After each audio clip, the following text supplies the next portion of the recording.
Hello and welcome to the WB Mason Coaches Report with Kristina Hernandez. Now joined by the head coach of the Hofstra Pride Volleyball Program, Coach Hernandez. Thanks for joining us this week. Thank you. Coach, coming off a four-set win over Rutgers last night, second straight match where you lost the first set and recovered to win the match in four. Can you talk about what that kind of shows you amongst your team? I think they, show that they can bounce back really quickly and just make adjustments really quickly. I think in the first set we were a little shaky and not really making smart plays offensively. And so after, we switched sides, we changed a few things and what to do with our offense and just kind of got into them a little bit, and I think they were ready to go. So that's a good sign, that they can just bounce back after the first set and kind of get it together. The interesting angle with the Rutgers match is that you guys hit it at such a high level in that first set, as did Rutgers. And then as the match progressed, both teams went lower. Obviously, your defense got better. But then the third and fourth set, you guys were as dominating probably as you've been all year in any single sets. Yeah, and I think our passing just kind of improved in the third and fourth sets. They were serving us really tough, and I don't think we played a team that served us that tough yet. So I think we were a little shaky, and then they picked it up, and we just started running the outsides a little bit faster because they were kind of taking the line away from our outside. So then we kind of adjusted and moved them in and out, and it kind of spread the block out for us a little bit. So, but Catalina did a good job of recognizing where the Rutgers block was and kind of spacing it out towards those last two sets. So I think it really helped us. Last night, Erica Cherry was borderline unstoppable both offensively and defensively. Team high in kills and 9 blocks in the match. Can you talk about her efforts? She's been doing a really good job. With the blocking, she's just very consistent every match that we play, and she reads really well, and she's very disciplined and wants to close every single block. So I think that's just a testament to her of how disciplined she is with her blocking.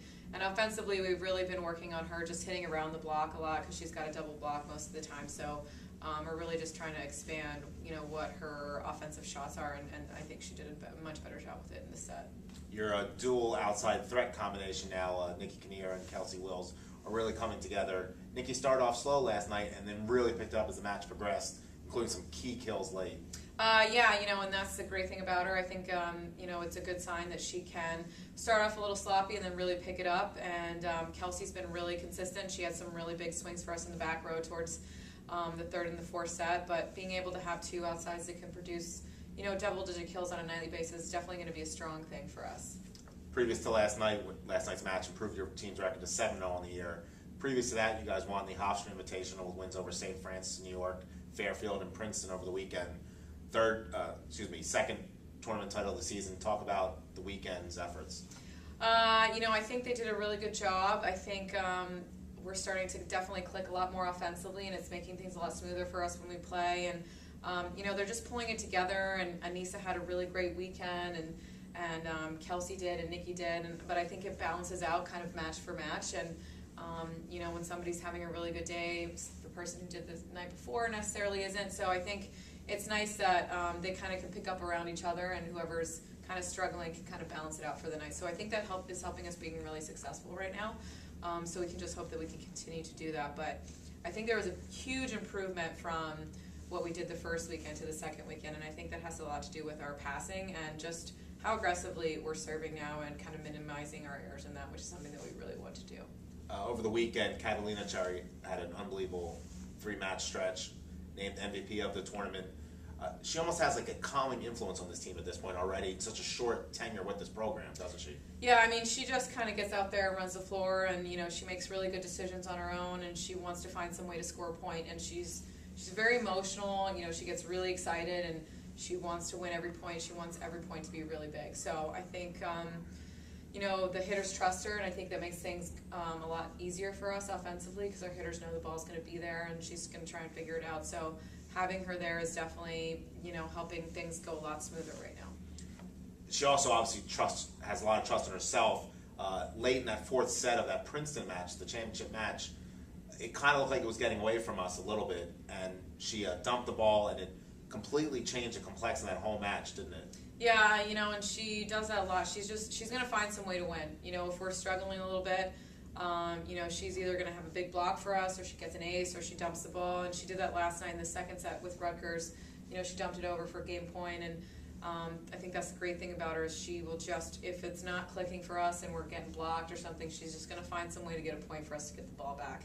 And it's definitely, that Princeton match, I remember that ball, it definitely changed the momentum, and I think we needed that, and it was a good point. Two players kind of almost unsung heroes so far this season, Kylie Maneja and Taylor Moore. Taylor, all tournament at the Hofstra Invitational, and Kylie's just been consistent all season. Last night we talked about after the match, there was a stretch where her serving was just almost, she only ended up with one service ace, but clearly brought them out of their offensive flow, didn't she? Definitely, she's got one of the toughest serves on the team, and like you said, she's not going to get a lot of aces, but she forces teams to be out of system a lot, which is something that we definitely needed. Rutgers just running that slide a lot off of us on serve receive, and she put a lot of pressure on them on the reception, and they weren't able to run it as much, so it definitely helped us kind of get back in the game a bit. And defensively, she just, she's in the right spot where she's supposed to be, and she's really consistent with passing. She's talking to Nikki and Kelsey, and I think she just makes both of them really comfortable back there, and she kind of runs the show. So she's doing a really good job.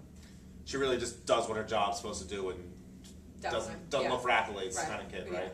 And Taylor, getting a great tournament over the weekend. She's been consistent all season, hasn't she? Yeah, Taylor's definitely stepped it up. She's going to have really big games for us, who with teams that don't really block well on the right side. And then last night, she gets really key points for us, but she puts up a good block, and she brings a really experienced intensity with her, and it's nice to have her out there on the court. She's a senior, and she's been playing for a while, and her and Issa block well together, so I think that's a different aspect that kind of helps us. Again, the record improved to 7-0 after last night's win over Rutgers. The program now, at this point, is now in sort of rarefied air with a program that has such a long sense of history, third best start in program history. Is there a sense that the kids kind of realize that, the program realizes that, the level they've reached now?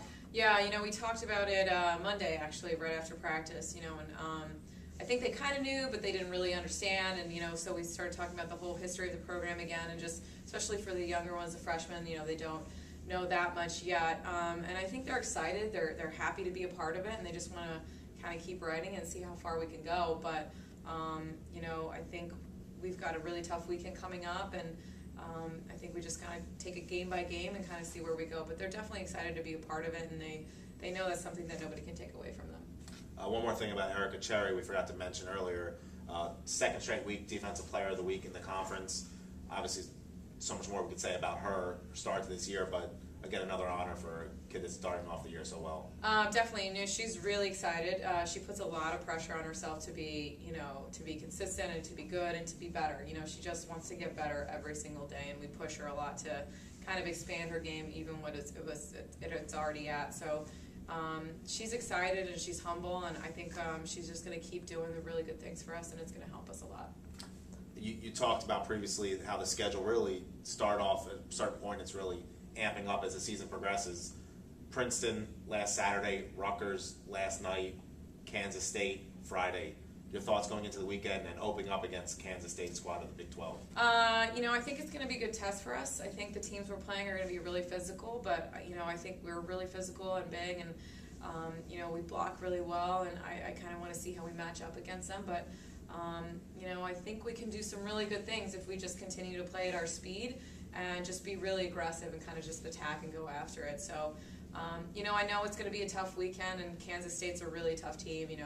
They've got some really good outsides, and they're definitely a lot bigger for us. So we're going to kind of tailor our game plan today and try to just manage. We know they're going to get their kills here and there, but I think we just need to worry about what we're doing and try to play our game and see what we can do. Do you know a lot about the other teams, or are you kind of focusing on Kansas State, the first match right now? South Dakota State, Arkansas State, Missouri State. South Dakota State and Arkansas State, I think they're more about physical-wise. We can, go at them a little bit more. I think we match up with them really well. And I think Missouri State, Kansas State are kind of the same. They've got some really big outsides, 6'2", 6'3".